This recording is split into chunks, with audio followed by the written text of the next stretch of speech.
Story 1. We got into a conflict while he was driving, and he pulled some questionable driving maneuvers to show me how angry I had made him.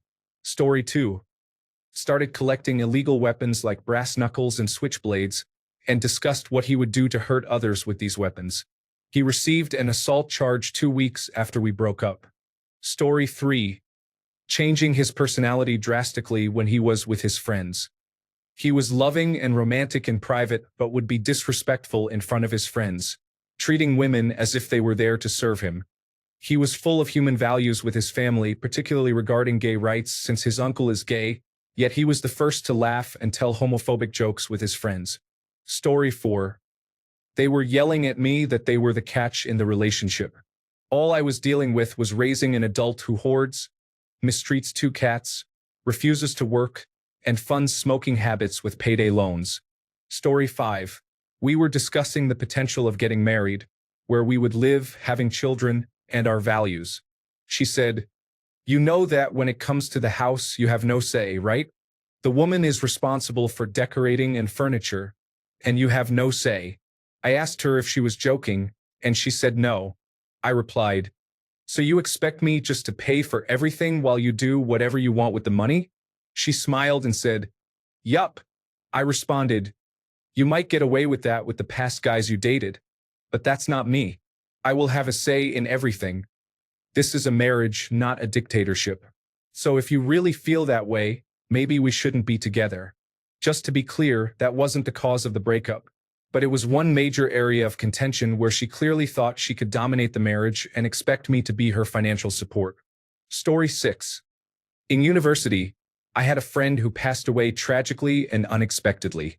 She had a crush on me, which made my girlfriend at the time jealous. Upon hearing the news, my girlfriend's response was not one of sympathy or grief, but rather smug indifference and enjoyment of my misfortune. It was entirely awful. Story 7. They stifled open communication with me when they realized that sometimes solving problems takes more than just saying, "I didn't like that," or giving a look. It turned into burying conversations that needed to happen. I recognized this on some level but tolerated it far longer than I should have. Never again. Story 8. He played a game on his phone while I expressed my struggles with mental health and self-care. I didn't truly have a wake-up call until I stayed at his place for 2 weeks with my cat while I was very sick with a mysterious illness that lasted about 4 months. He didn't clean at all during my stay, allowing dishes to pile up and surfaces to become sticky and grimy. One night, I became so frustrated that I spent the early hours deep cleaning the kitchen, only taking breaks to be sick from the illness. When he noticed my efforts in the morning, his only response was, "I don't know why you chose to clean the kitchen, my room is messy, eh?" And I would have slept right through it. Story 9. I was willing to be open to polyamory, but I had yet to heal my anxious attachment. The main motivator for the relationship seemed to be her sexual needs. Story 10. Sent her meal back on our first 3 dates. She drank too much and spoke condescendingly to the wait staff on the 3rd and final date. Story 11. I was with a man who used drugs for 15 years. He never did anything for me and claimed I never did anything for him besides give him money. I spent 5 days with him for our 15-year anniversary. Before I left, while he was under the influence, he said, "You know why I use drugs? To deal with people like you." I returned home and never had anything to do with him again.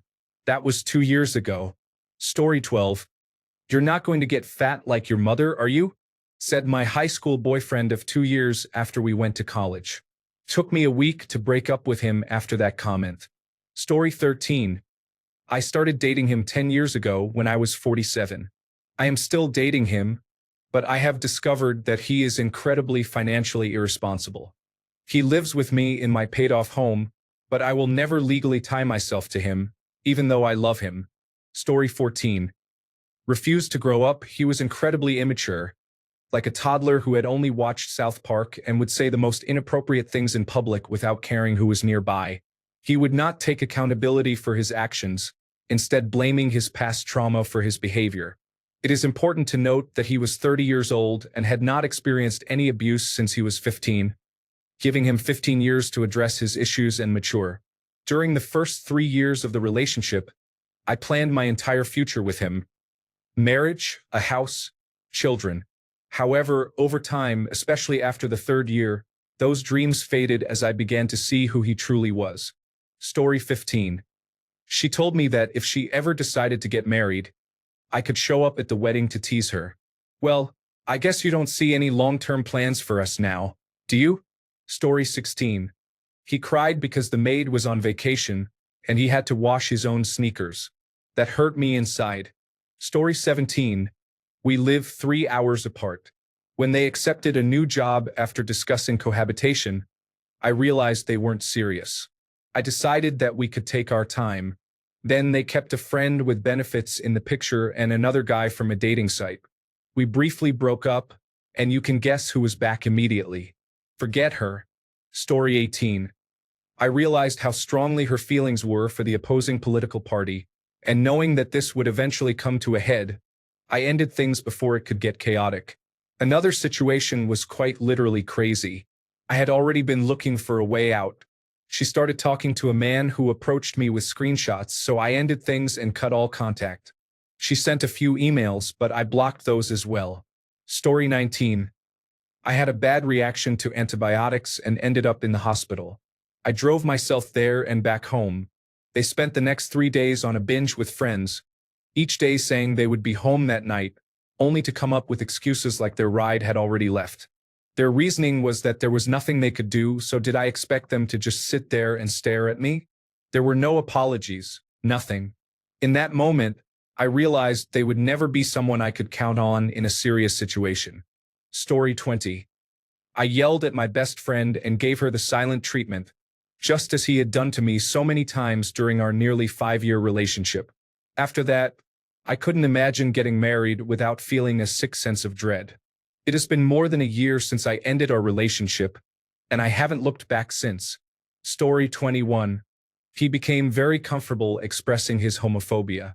Once, I asked him what he would do if our son came out as gay, and he confidently said, "My son won't be gay. I'll raise him right." Story 22. I once explained to him, "Yes, sometimes I ask for a ride home because I want to spend a little time with you on a busy day." He was shocked by the fact that I enjoyed spending time with him, which made me consider what he actually thought our relationship was and how poorly he viewed me. Story 23. We were together from 1986 to 2014. After our daughter was born, he began to change into someone else, resembling a low-budget version of Archie Bunker or Ralph Cramden. This girl is not anyone's house pet. I work and I earn. It's time to move on from outdated nonsense. Story 24. Date 2. I picked her up at her house. She was practicing writing her married name. It was our second date. Story 25. He embarrassed me.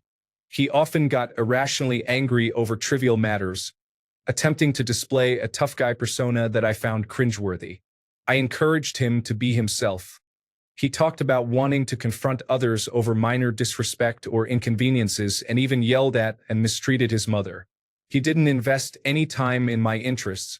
He was very materialistic, constantly worried about his shoes creasing or getting dog hair on his clothes. He couldn't communicate effectively, clean up after himself, or manage his life. He forgot multiple important events and responsibilities and never seemed to learn better habits. He would only bring up issues during arguments, never proactively. He became defensive and refused to apologize if he disagreed with my concerns, which meant he rarely apologized because he believed he was never in the wrong. He made verbally abusive comments, calling me names and constantly interrupting me. He never trusted my input or guidance. He was unreliable, failing to follow through on promises and sometimes gaslighting me about things he had just said. There's much more, but I could go on indefinitely. Story 26. He treated his autistic sister poorly, humiliated his transgender sister, and made a cute house look like a messy room. On top of that, his excuse was that because his mother was famous, he considered himself the victim. Story 27. When we went on holiday, I asked my daughter, who is 10 years old, to take a photo of me.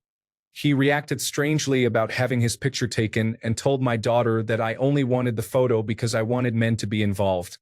He would often disappear and not come home, constantly stare at other girls while we were out together. And when we went on another holiday, he started taking my belongings because he was drunk. He threatened my children and left me in a very isolated place. I could continue listing these issues. Story 28. Transphobia in a gay relationship can be challenging. Later, I found out they had transitioned after we broke up, which made me realize that the phobia was likely projection. It also helped me understand that they were not my person at that time. Story 29. After a few months of being relatively normal, it became clear that she was jealous, suspicious, and very clingy. She tried to assert herself regarding my female friends, which I have always had. She grew resentful when I spent time with my male friends. She also implied that if we stayed together, we would inevitably move to her home country of Japan, and I would end up working for her father, who was a successful entrepreneur. Story 30. I regularly drank and drove. Took me a while to realize the consequences. Took me too long to get rid of the troublesome individual, but I knew it wouldn't last. I cannot stand drunk drivers. They disgust me. Story 31. I got drunk and said I don't love him. I'm just obsessed with him. I screamed that I hit him when I didn't, and then he grinned at me with an evil twinkle in his eye because he knew my brother and housemate were home. He tried to leave with a bottle of whiskey, and when I took it away and locked him out, he banged on the front door screaming to give him back his drink. Nothing has been the same since then, and our relationship spiraled into chaos. Story 32. He, a 31-year-old man, picked up a 19-year-old troubled girl and brought her to his house. He stepped aside to tell me he was going to sleep. Sometime between their arrival at his house and his sending me a goodnight message, he gave her alcohol, took a donut, and made himself aroused to send me a picture of his anatomy in the donut. After leading me to believe he was asleep, he confessed to her that he was attracted to her. He claims she wasn't in the room when he got aroused for the donut picture and that he only told her that because she was having body image issues and he wanted to be a good friend. He only came clean because I found out he would block her before we met up and unblock her when he left, and she was aware of this. He tried to convince me that he didn't sleep with her by admitting he slept with her mother. I swear this is true. He is my ex now. Story 33. He cheated on me twice, lied to me, and stole from me despite my help. He currently owes me $30,000 and does not contribute to any bills. He uses me as if I were an ATM, a free meal, and a free place to stay. He has ghosted me 4 times at the beginning of our relationship. He refuses to mature and talks down to me despite me being the successful and mature one. He was diagnosed with bipolar disorder last year but does not take it seriously as I do. He has held the idea of marriage over my head for 3 years, knowing that I was misled for 9 years before that. Story 34. His anxiety became overwhelming, and he felt stressed about starting a new job. He decided to remove me from his life while he dealt with his issues, not wanting me to be a source of support. He then acted as if I had never been in his life whenever we crossed paths. There was a time when I would have helped him if he had asked, but now I never want to see him again. Story 35. It would be quite sad to try to convince someone, wouldn't it? We decided yes, but years later he decided no. I have cried and felt unworthy. I think with this very question that I am the one who doesn't want to be married. Story 36. He was so intoxicated that he accidentally walked into my dad's bedroom instead of the bathroom in the middle of the night and started urinating. He was naked and completely unconscious. Story 37. We played Cards Against Humanity, and his sense of humor was not great. He found the silliest things funny. I had overlooked some of the silly content he shared online, but ultimately, his humor was very different from mine, and humor is essential to me. He seemed to be a genuinely kind man, albeit not very clever. It felt like a shallow reason, but he assaulted me when I ended the relationship, so I definitely avoided a bad situation there. Story 38. When we discussed marriage, he insisted on getting me a gold ring with a diamond solitaire. I never wear gold, and I'm not fond of diamonds. He argued that his friends, family, and colleagues would think less of him if I wasn't wearing a large sparkly ring on my hand. In that moment, I realized I wasn't a person to him. I was an acquisition he could show off. Our relationship didn't last much longer after the last big argument when he exclaimed, "You were going to wear it and you were going to like it." A decade later, the man I was dating called me from a jewelry store, excited. They had beautiful titanium ring blanks, and he had chosen a gorgeous semi-precious moonstone along with a few garnets, my sentimental favorite, to accompany it. He asked if I could come by to see if I approved because he didn't want to buy something I would dislike. Story 39. He told me that his mom confessed to him that she might be an alcoholic. His reaction was to tell her she didn't have a problem and that she just had a hard job and needed to drink to unwind after work. As someone who grew up with enabling parents who had addictions, I knew that his response to her admitting she had a problem wouldn't work for me. He's a good man, but I need someone with whom we can hold each other accountable, especially as I struggle with my addiction. Story 40. They said it was their life dream to move to New York and asked me to move there with them. I told them how much rent was and the income requirements. I said they better get their degree so we can do it. They claimed they would never be able to afford to live there and just gave up that easily. Keep in mind, this is a young person who had everything at their fingertips, including a free ride to many different degrees because their father is a high-ranking individual at a prestigious university. They earned their bachelor's degree for free. They had opportunities but didn't want to put in the effort. They also stated that they would never get plastic surgery and had a strong stance against it because of the cost. I told them we shouldn't be together then because I had already undergone procedures multiple times and wasn't going to stop just because they were uncomfortable with the cost. I believe in working hard. I'm not okay with being with anyone who makes me feel like it's wrong to do the things I can afford to do. As long as I can afford to take care of myself, the last thing I need is a partner trying to tell me I shouldn't spend any money on myself, especially when they turn around and ask me to spend it on them. It's my money. They're not entitled to it. Story 41. Tried to guilt me into spending several $1,000s on a vacation. Their family had money and decided to take a spur-of-the-moment international vacation. All of her expenses would be paid by the family, but I would be out at least $5,000. Technically, I had the money, but I was working 50 hours a week while she was working maybe 15. I was saving for our future. She went no contact while on the vacation, which made it pretty clear it wasn't going to work. She had just finished college, and the deal was that when she finished school and started her career, I would take a part-time job and go back to college. Less than a month later, she met someone else. In fairness, he was a better man in most respects, and they got married. She hurt me deeply, but that's life. Story 42. During a fight, someone spat in my face. Later, it became apparent that, for cultural reasons, they did not realize how inappropriate that was. This happened some years ago, and I had hoped we could work through it. I am still here, but I feel stuck in a limbo. I don't see how we could ever reach marriage, but I am not ready to lose everything I would if I ended the relationship. Story 43. Sexual compatibility is extremely important. My ex and I were going through an elongated dry spell, having sex only once every 4 or 5 weeks, sometimes even 7 weeks. I kept talking to her about it, and she kept saying that we would work on it, but it felt like every time we discussed the issue, it only got worse.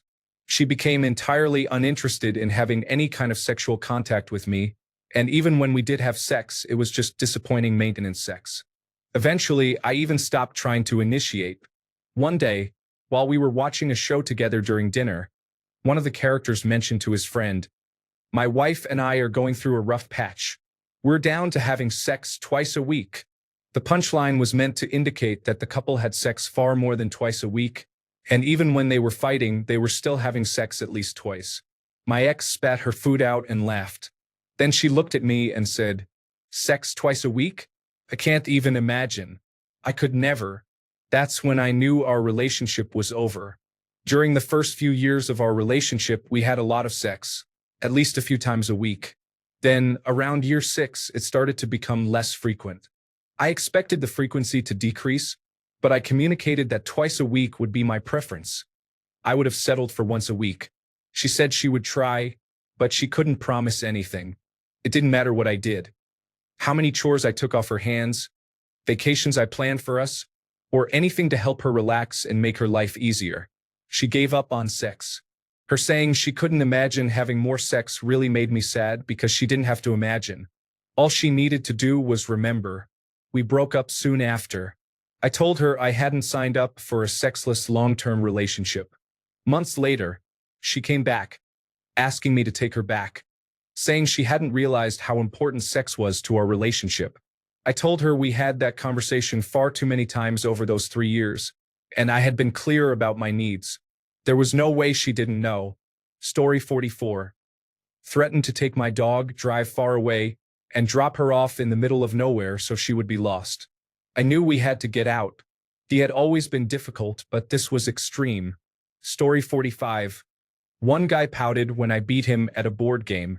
Another never left the house and smoked cannabis all day and night. A third had issues with drugs and alcoholism.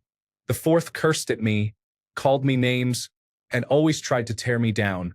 Now I feel down about my disappointing exes. Story 46. He was unwilling to distance himself from his family. He continued to live at home, worked for the family business, and made no effort to be independent by the age of 28. Story 47. He talked about his brother's pregnant wife and criticized her appearance. She was 8 months pregnant and had a noticeable baby bump. It was an inappropriate and untrue comment to make. Thanks a bunch for sticking around till the end of the video. Remember to subscribe, and until next time, stay awesome and goodbye.